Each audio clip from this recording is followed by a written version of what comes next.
എല്ലാവർക്കും നമസ്കാരം. G4 ഗുഡിന്റെ പുതിയൊരു വീഡിയോയിലേക്ക് പ്രിയപ്പെട്ടവർക്ക് സ്വാഗതം. ഇന്ന് നമ്മൾ വിവരിക്കുന്നത് നമ്മുടെയൊക്കെ നിലനിൽപ്പിന് തന്നെ പ്രധാനമായ ന്യൂനമർദ്ദത്തെക്കുറിച്ചാണ്. ഭൂമിയുടെ അന്തരീക്ഷത്തിൽ നടക്കുന്ന സംഭവ വികാസങ്ങളിൽ വലിയ സ്വാധീനമുള്ളതും ഊർജ്ജസമ്പന്നവുമായതുമാണ് ന്യൂനമർദ്ദം എന്ന് വിളിക്കുന്ന പ്രതിഭാസം. അതിന്റെ സ്വാധീനം മഴമേഘങ്ങളിൽ നിന്നും തുടങ്ങി ചുഴലിക്കാറ്റുകളിൽ വരെ വ്യാപിച്ചിരിക്കുന്നതാണ്. അതുകൊണ്ടുതന്നെ കാലാവസ്ഥാ പഠനത്തിൽ ഇത് പ്രധാന ഘടകമായി നിലനിൽക്കുന്നു. 1. ന്യൂനമർദ്ദം എന്നാൽ എന്താണ്? നമ്മുടെ ഭൂമിക്ക് ചുറ്റും അല്ലെങ്കിൽ അന്തരീക്ഷത്തിൽ മുഴുവൻ വായു നിറഞ്ഞു നിൽക്കുന്നു. ഈ വായുവിന് എല്ലാ സ്ഥലങ്ങളിലും ഒരേ തരം മർദ്ദം കാണപ്പെടുന്നില്ല. ചില പ്രദേശങ്ങളിൽ വായു കട്ടിയുള്ളതും ഭാരം കൂടുതലുള്ളതുമാണ്. അവയെ ഉയർന്ന മർദ്ദ മേഖലകൾ എന്ന് വിളിക്കുന്നു. എന്നാൽ അതിന് വിരുദ്ധമായി വായു കുറവായും മർദ്ദം താഴ്ന്നതുമായ പ്രദേശങ്ങൾ ന്യൂനമർദ്ദ മേഖലകളായി അറിയപ്പെടുന്നു. ഭൂമിയുടെ ഉപരിതലത്തിൽ പരിസര പ്രദേശങ്ങളെ അപേക്ഷിച്ച് വായുമർദ്ദം കുറവായ ഒരു കേന്ദ്രമുണ്ടായാൽ അതിനാണ് ന്യൂനമർദ്ദം എന്ന് പറയുന്നത്. 2. ന്യൂനമർദ്ദം എങ്ങനെ രൂപപ്പെടുന്നു? ന്യൂനമർദ്ദം സാധാരണയായി അന്തരീക്ഷം ചൂടാവുമ്പോൾ രൂപപ്പെടുന്നു.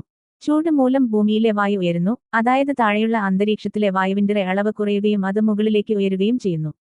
ഇങ്ങനെ ചൂട് കൂടുമ്പോൾ വായു ഉയരാൻ തുടങ്ങും. വായു ഉയർന്നതുകൊണ്ട് താഴെയുള്ള ഭാഗത്ത് ശൂന്യത അനുഭവപ്പെടുന്നു. ഇതിൻ ഫലമായി ചുറ്റുപാടുകളിൽ നിന്നുള്ള വായു ഈ ശൂന്യത നിറയ്ക്കാനായി ഒഴുകി വരും. ഈ പ്രക്രിയ തുടർച്ചയായതായാൽ ഒരു വലിയ ന്യൂനമർദ്ദ പ്രദേശം രൂപപ്പെടും. 3. ന്യൂനമർദ്ദം കാലാവസ്ഥയിലേക്കുള്ള പ്രത്യാഘാതം. ന്യൂനമർദ്ദം കാലാവസ്ഥയെ വളരെ ശക്തമായി സ്വാധീനിക്കുന്നു. അതിന്റെ പ്രധാന ലക്ഷണങ്ങൾ ഇവയാണ്. മേഘസാന്ദ്രത. ഉയരുന്ന ചൂടായ വായു തണുത്തതോടെ അവ ആവിയായി മേഘങ്ങളായി രൂപപ്പെടുന്നു. മഴ.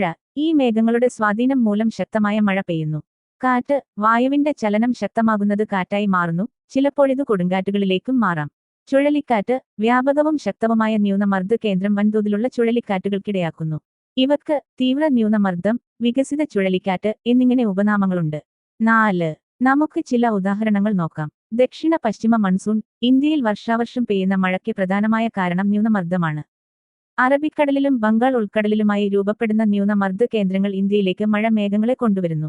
ചുഴലിക്കാറ്റുകൾ, ചക്രവാതങ്ങൾ, അംഫാൻ, ഓഖി പോലുള്ള ശക്തമായ കാറ്റുകൾ ന്യൂനമർദ്ദത്തിന്റെ ഫലമായാണ് ഉണ്ടാവുന്നത്. 5. മനുഷ്യജീവിതത്തിൽ ന്യൂനമർദ്ദത്തിന്റെ പ്രാധാന്യം. കൃഷി. കർഷകർ മഴയെ ആശ്രയിക്കുന്നവരാണ്. ന്യൂനമർദ്ദം മനസ്സിലാകുന്നതിലൂടെ മഴക്കാലം കൃത്യമായി കണക്കാക്കാം. മത്സ്യബന്ധനം. കടലിൽ പോകുന്നവർക്ക് ന്യൂനമർദ്ദം വഴി രൂപപ്പെടുന്ന കാറ്റുകളും തിരകളും വലിയ അപകടമാണ്. അതിനാൽ പ്രസ്തുത സമയം മത്സ്യബന്ധനം ഒഴിവാകുന്നു. ദുരന്ത നിവാരണം. ന്യൂനമർദ്ദത്തെ പിന്തുടർന്ന് വരുന്ന ചുഴലിക്കാറ്റുകൾ, വെള്ളപ്പൊക്കങ്ങൾ, കാറ്റ്, ചുഴികൾ തുടങ്ങിയവയെ മുൻകൂട്ടി പ്രവചിക്കാൻ കഴിയുന്നത് ഭീകരത കുറയ്ക്കാൻ സഹായിക്കുന്നു. 6. ഉപസംഹാരം. ന്യൂനമർദ്ദം പ്രകൃതിയിലെ ഒരു അത്ഭുതപ്രദമായ, ശക്തിയേറിയ ഘടകമാണ്. മഴ, കാറ്റ്, ചുഴലിക്കാറ്റ്, താപചക്രം എന്നിവയിലേക്കുള്ള അതിന്റെ സ്വാധീനം മനുഷ്യരാശിക്കും ഭൂമിയിലെ ജൈവവൈവിധ്യത്തിനും വളരെ പ്രധാനമാണ്. അതിനാൽ ന്യൂനമർദ്ദത്തെക്കുറിച്ചുള്ള അറിവ് ഒരു ശാസ്ത്രീയ പഠനം മാത്രമല്ല, ജീവിതത്തോട് ബന്ധമുള്ള അറിവുമാണ്. കാലാവസ്ഥയുടെ മാറ്റം മനസ്സിലാക്കാനും ഭീഷണികളെ നേരിടാനും ഈ അറിവ് അത്യന്താപേക്ഷിതമാണ്. ഈ വീഡിയോ നിങ്ങൾക്ക് ഉപകാരപ്പെട്ടു എങ്കിൽ ലൈക്കും ചാനൽ സബ്സ്ക്രൈബും ചെയ്യുക. മറ്റുള്ളവർക്ക് അയച്ചു നൽകുക.